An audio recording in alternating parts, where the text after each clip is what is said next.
We were in the backstage area. Before the show began, they were meeting backstage in some capacity. Everyone was mad at Chevy and the Jane Curtains because they were being a bit too controlling. God damn it, he knows. It would seem like a dream job to be on Saturday Night Live. However, it can be a complete nightmare behind the scenes. Not all of the cast members just clashed. They hated one another. The tension was so thick that a knife could cut through it. Fists almost followed, and F-bombs flew. The most shocking feuds involving SNL stars who detested their co-stars are listed here. Chris Kattan versus Norm Macdonald. Never one to mince words, Norm Macdonald was open about his contempt for fellow cast member Chris Kattan while he was on Saturday Night Live. I don't find him funny. What can I say? Never made me laugh. Macdonald said plainly in a 1997 Rolling Stone interview, and that statement alone set the tone for what many insiders characterized as a strained and frequently acrimonious relationship between the two. The New York Observer cited a person who said the hostility went beyond simple rumors. It was felt strongly and often manifested. Their relationship was quite tense. Norm would rip Katon to his face, according to the informant. Norm is a peculiar individual. He will be blunt while expressing his dislike for someone. Additionally, Macdonald's contempt frequently manifested itself in little but noteworthy ways.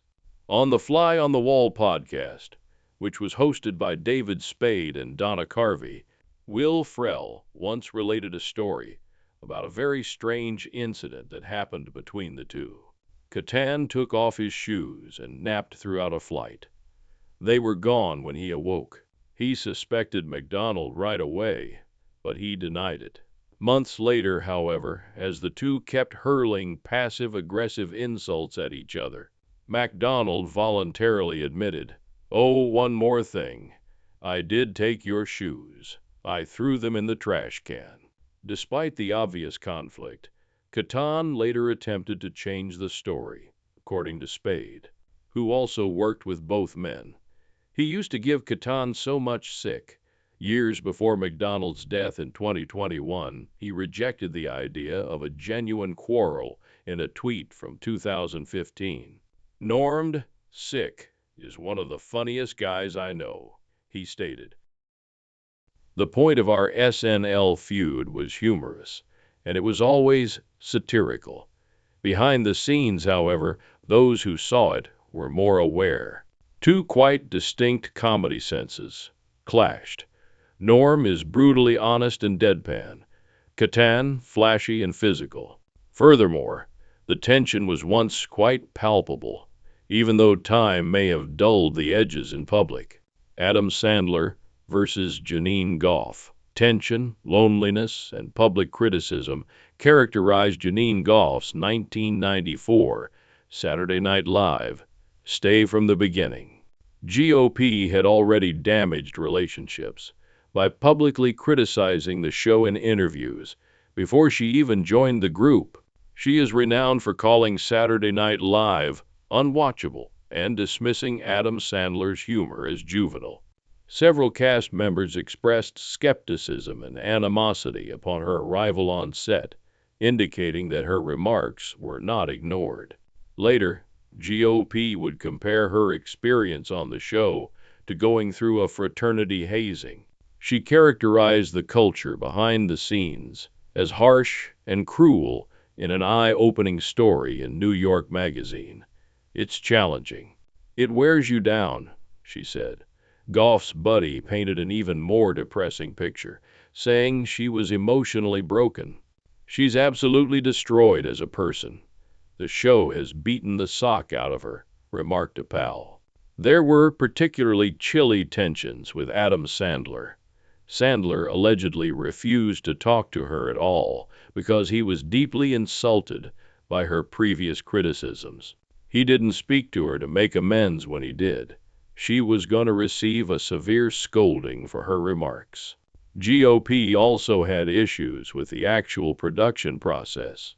Instead of depending on SNL's conventional card system, she chose to commit her lines to memory in an effort to provide a more genuine performance. Producer Al Franken took offense at this and became irate when she faltered during a line read. According to one insider, Al went show, flipped through the Fing cue cards, Mike Myers versus Dana Carvey. Thanks to their immensely successful Wayne's World skits, Mike Myers and Dana Carvey became one of Saturday Night Live's most recognizable pairs. Wayne Campbell, their lackadaisical metalhead avatars, and G. Algar connected with viewers, resulting in two successful films as well as recurrent sketches on Saturday Night Live. However, their paths took radically different turns as both comedians pursued solo careers as Wayne's World success started to wane. Myers reached new heights with the Austin Powers franchise, whereas Carvey found it difficult to establish himself in the movie industry. With Myers portraying a number of characters, including the hip British secret agent and his colorful adversary, Dr. Evil, the amusing spy parody became an international sensation. The two former collaborators allegedly became estranged because of that later character. Carvey discussed the tension that had been subtly building for years during an interview on The Howard Stern Show in 2016. He said that Dr. Evil looked a lot like his own long-held impression of SNL founder Lorne Michaels, especially the way he put his pinky finger to his mouth, which is a minor but noticeable affectation. I kind of gave a H when I watched Mike do it. Carvey said that because it's so precise, it's a really humorous affectation. Carvey made it apparent that he was taken by surprise, not maliciously, but because he had cultivated and perfected the affectation. He did concede, however, that the two had never been a legitimate comedy duo in the conventional sense. Carvey clarified, "We were never intended to be a comedy team. I was just asked into the drawing by Mike. However, I am truly appreciative that he did." Years of silence and professional friction later led to the two's reconciliation. Their reunion in 2021 as Wayne and G for a sentimental Super Bowl ad signified that they had moved past their past. In the end, what had threatened to separate two SNL icons had only become a minor detail in their entwined careers. Chris Kattan versus Will Ferrell. On Saturday Night Live, Will Ferrell and Chris Kattan were a dynamic comedy team. They were most well known for their regular routine in which they played two head-bobbling, naive club guys who danced endlessly to Hathaway's What Is Love. Their characters were so well liked that they were extended into the Budabai Brothers for the full-length movie A Night at the Roxbury, which came out in 1998 and tried to capture the ridiculous joy of the sketch on the big screen. Behind the scenes, however, their collaboration was disintegrating, partly because of a personal dispute that permanently damaged their friendship. Kattan said in his 2019 memoir, Baby Don't Hurt Me, that he was coerced into dating director Amy Heckerling by SNL producer Lorne Michaels. Kattan claims that Michaels feared Heckerling, who is well known for directing Clueless, was about to leave the film, and that Kattan's proximity to her may persuade her to stay. Although Heckerling eventually remained on as a producer rather than a director, Kattan said, feeling betrayed and perplexed by the circumstance. But it was Frell who caused the actual fallout. Kattan claimed that once Roxbury wrapped, he frequently sought out to Frell but received no response. Kattan finally confronted him when they were reunited on the set of Saturday Night Live during the 23rd season of the show. It was a direct answer from Frell, Kattan said. I received all of your messages, but since I didn't want to speak with you, I didn't return your call. I no longer wish to be your friend." According to Catan, Frel felt betrayed by the relationship with Heckerling, which was the root of his rage. The veracity of Catan's account was quickly questioned, though. Even Heckerling denied the allegations, telling the Daily Beast, "He's a nut. I don't even want to know or hear the dumb suck he came up with." Her daughter Molly acknowledged a brief relationship in a since-deleted tweet, but insisted it occurred after filming had begun. John Belushi versus Chevy Chase. Despite being on Saturday Night Live's original Dream Team in 1975, the rivalry between Chevy Chase and John Belushi had already begun years earlier, as both comedians had developed their craft in the National Lampoon's off-Broadway hit Lemmings, a counterculture parody of Woodstock that featured the up-and-coming talents of sketch comedy. The tension between Chase and Belushi was evident even at that time, according to Doug Hill and Jeff Weinerdrad's Saturday Night, a backstage history of Saturday Night Live, in which Chase allegedly made crude jokes about teaching Belushi proper eating habits or shaving his back to make him look presentable for television viewers. Their long simmering animosity only grew stronger when SNL debuted, with Chase becoming the show's breakout star, largely because of his Weekend Update segment and his trademark pratfalls as President Ford. What Belushi perceived as humor was actually condescension, and the enmity was born. "I go where I'm kicked," Belushi reportedly complained, bitter that he was being thrown scraps, while Chase was given prime sketches and plenty of screen time. His meteoric rise came with a huge ego, which the rest of the cast, especially Belushi, didn't like. The rivalry reached its climax when Chase abruptly left the show during its second season to pursue a career in Hollywood. While the producers were devastated by the loss of their marquee name, Belushi was relieved that he would no longer have to take center stage. "They throw me bones that dogs wouldn't chew on. Dogs wouldn't." Sadly, his success was cut short by his untimely death in 1982, but his legacy is as vivid as the feud that once fueled it. Chevy Chase versus Bill Murray. After leaving Saturday Night Live during its second season, Chevy Chase shot to movie stardom with hits like Foul Play and Caddyshack. He went on to headline hit films like Animal House and The Blues Brothers, proving he didn't need SNL or Chevy Chase to become a legend.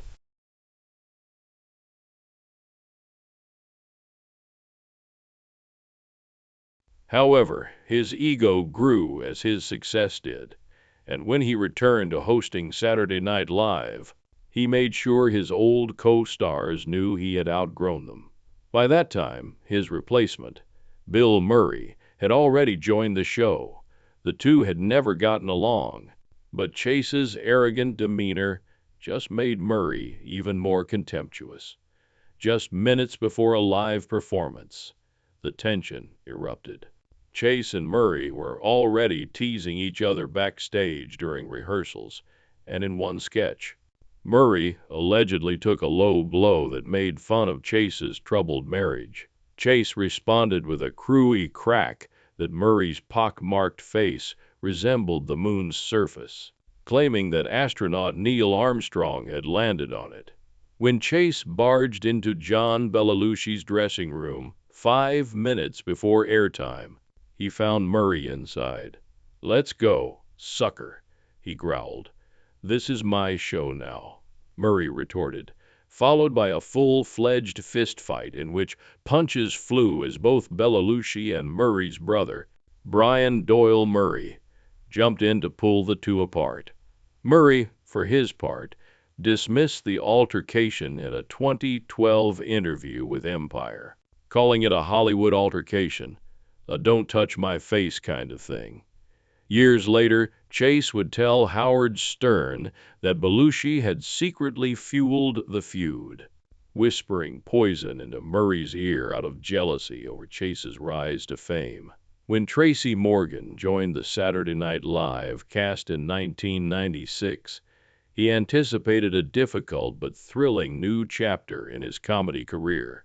He claimed that they quickly reconciled, but the incident is still one of the show's most notorious behind-the-scenes conflicts. A vicious concoction of bruised egos, old grudges, and live TV pressure.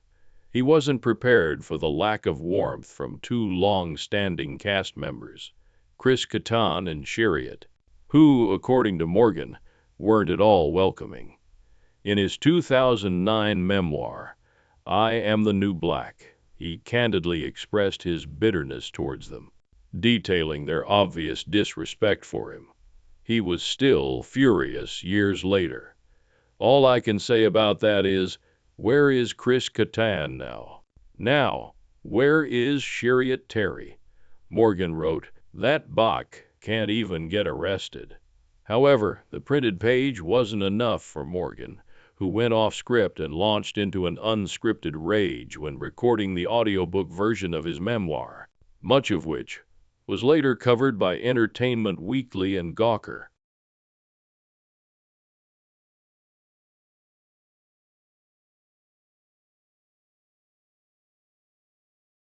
He said, they never going to host Saturday Night Live, obviously enjoying their exclusion from the show's esteemed alumni circuit. They never treated me well. Morgan didn't elaborate on the specifics of what Kattan and Otter were accused of doing to him, but it was evident from the bitterness in his voice that the trauma had never completely healed. The moment was notable not only for its sheer candor, but also for how sharply it contrasted with the close-knit image often associated with SNL's cast.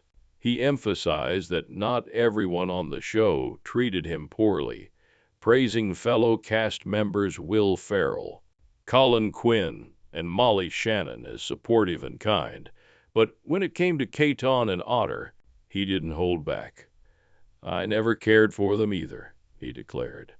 Despite the difficult beginning, Morgan would go on to become one of the most enduring and adored cast members of his time, demonstrating his tenacity even in the face of opposition from his own peers. For Morgan, the experience exposed an underlying animosity, particularly towards newer or different voices attempting to make their mark. Jimmy Fallon versus Tracy Morgan. During his tenure on Saturday Night Live, Tracy Morgan was not afraid to call out any behavior that annoyed him, and one cast member in particular irritated Morgan. In an open interview with Penthouse, Morgan revealed his intense annoyance with Fallon's infamous tendency to break character during live sketches. While many fans found Fallon's habit of cracking up mid-performance to be endearing, Morgan had a different opinion. I really didn't like that laughing and all that dumb bleep he used to do, Morgan said bluntly on page 6. And he wouldn't mess with me because I didn't bleeping play that sock. According to Morgan, Fallon's actions were not only impolitic, but also self-centered, which is to say, oh, look at me, diverting attention from everyone else. Morgan decided to take matters into his own hands and gave Fallon a firm warning, saying, I'm the cute one. Don't pull that stunt in my sketches. Morgan made it clear that he wasn't afraid to set boundaries, even with popular cast members. And to Fallon's credit, he listened. I told him not to do that suck in my sketches. So he never did, Morgan said. Years later, Morgan received his comedic retribution in a much more humorous and public manner. Morgan's character, Tracy Jordan, mocked Fallon's tendency to break character in the popular NBC sitcom 30 Rock, which was created by fellow SNL alum Tina Fey. In a sly nod to their SNL days, Jordan starts purposefully laughing mid-setch, causing scenes to be derailed to gain attention, mirroring Fallon's previous tendencies to a T. Jon Lovitz versus Nora Dunn. Both sharp comedic performances and sharp behind the scenes. Tensions characterized Nora Dunn's tenure on Saturday Night Live, especially with fellow cast member Jon Lovitz, who had a fundamentally different approach to comedy and frequently clashed, creating a volatile dynamic on the set of a show already known for its high-stress production. Dunn, who came from a theater background and valued structure and preparation, called their relationship a love-hate in a 2015 interview with Salon, recognizing the dysfunction that simmered just beneath the surface.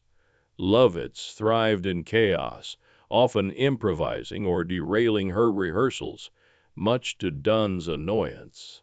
The professional tension between them reached a breaking point during one of the most contentious moments in SNL history, when Dunn made headlines for boycotting an episode hosted by comedian Andrew Dice Clay in 1990, citing his brand of humor as sexist, homophobic, and degrading. "So I would get very irritated with John, and we'd have arguments," she recalled bluntly.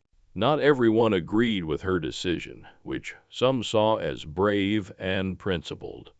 Lovitz, for example, claimed on ABC's SNL podcast that Dunn's decision was motivated more by attention than by morality, saying, "She caused a lot of trouble, and she was very hard to get along with, and that SNL had already decided not to bring her back for the next season."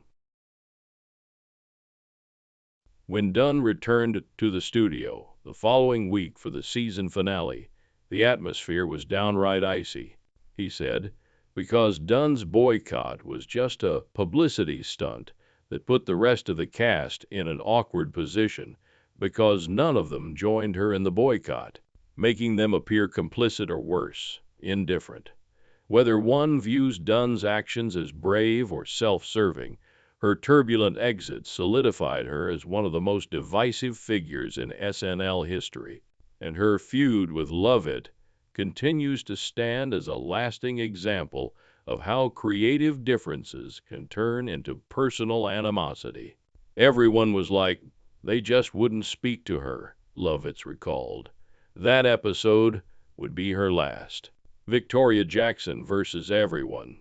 During her 6 seasons on Saturday Night Live, Victoria Jackson gained notoriety for her eccentric, off-the-beaten-path style, which included impromptu ukulele songs, a childlike, high-pitched voice, and unexpected gymnastic handstands during sketches. However, her tenure was far from harmonious behind the scenes. "I couldn't work with her because we weren't on the same page ever," castmate Nora Dunn said bluntly in an interview with Salon, revealing that she and Jackson never bonded, either personally or professionally. "We weren't even in the same book.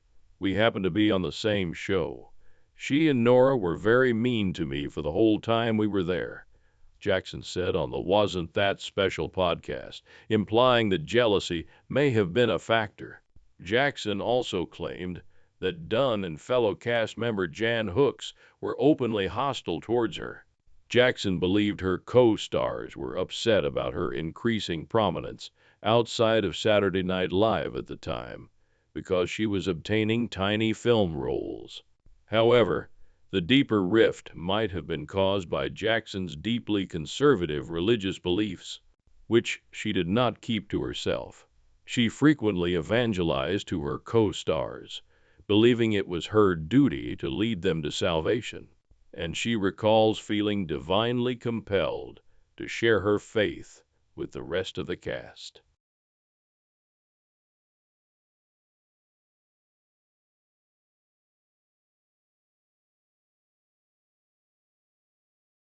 Al Franken, a performer and writer on the show, confronted Jackson about her intensity.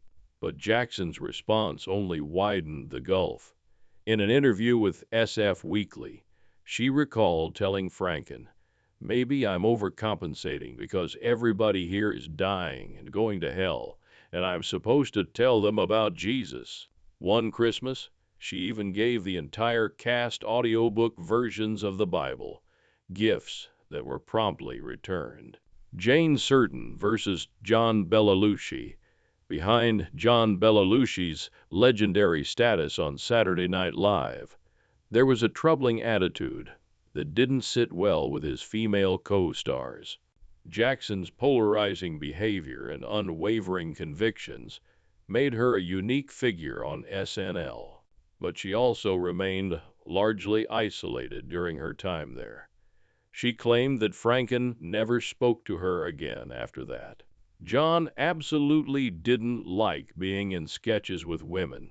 Jane Certain, who co-starred with him in the early days of Saturday Night Live, told The Ringer, exposing a pervasive sexism that was difficult to overlook behind the scenes. Lorne Michaels, the show's creator, confirmed this behavior, revealing that Belushi had two hard and fast rules, Certain said. He refused to dress in drag, though he finally breached the rule to make fun of Elizabeth Taylor, and he would not be featured in sketches created by women. However, Belushi allegedly had a propensity of undermining skits written by women. In order to stop the momentum of female written material before it had a chance to air, Curtin said he would purposefully give flat, uninterested performances during table reads. They were trying to disprove John's claim that women aren't funny at all. Later, on the Oprah Winfrey Show, she reiterated. Curtin went further in his remarks on Watch What Happens Live, indicating that Belushi wasn't the only one who shared his opinions. There were those individuals who firmly felt that women had no business being present. She made reference to the misogynistic mentality that pervaded those early years of Saturday Night Live once more. They didn't think women were naturally humorous. Judy Belushi Pisano, Belushi's widow, provided a more complex perspective, though. She emphasized that his views were more a reflection of the time period he came from, and less personal hostility during a panel discussing the 2020 documentary Belushi.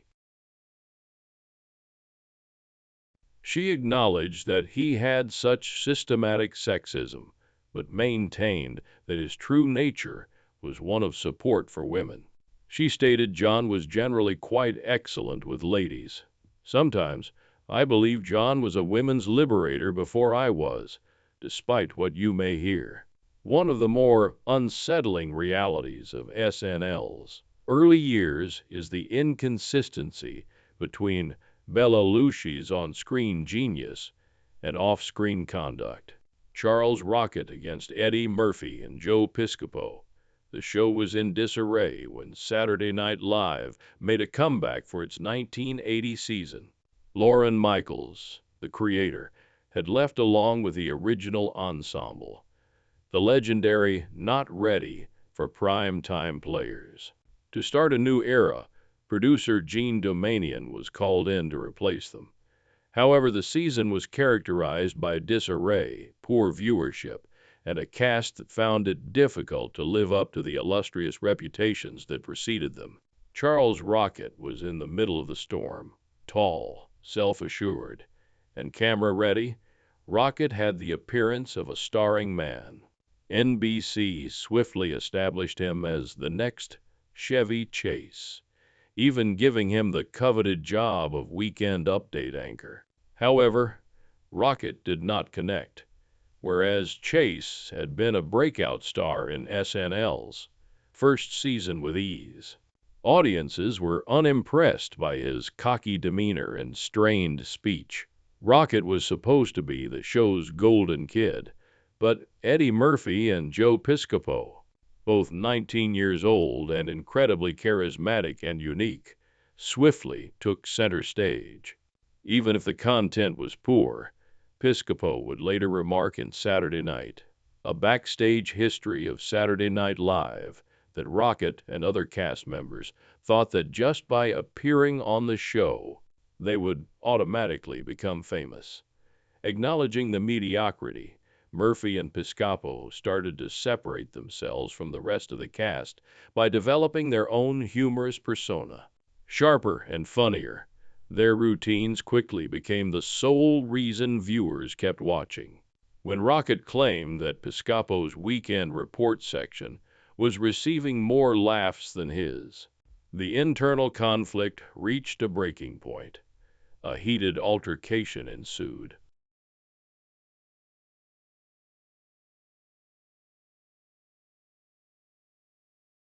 "You're not part of this cast at all," Rocket allegedly said at Murphy and Piscopo. "You're one-dimensional," retorted Piscopo. Rocket was furious and threatened to tear Piscopo's throat. Soon after, Rocket was killed in a live comedy that mocked the shooting of President Reagan. Rocket dropped the uncensored F-bomb at the end of the clip. The consequences were immediate. Rocket was quickly dismissed, and NBC was had to apologize publicly. What should have been a season that produced stars instead turned into one of SNL's most notorious disasters. Meltdowns are more likely to be remembered than laughter. How do you feel about the disputes among the SNL cast? Please share your thoughts in the space provided below. We hope this video has been useful to you. If you enjoy it, remember to subscribe to the channel, share it, and give a like. I appreciate you viewing, and I hope to see you in the upcoming videos. Farewell.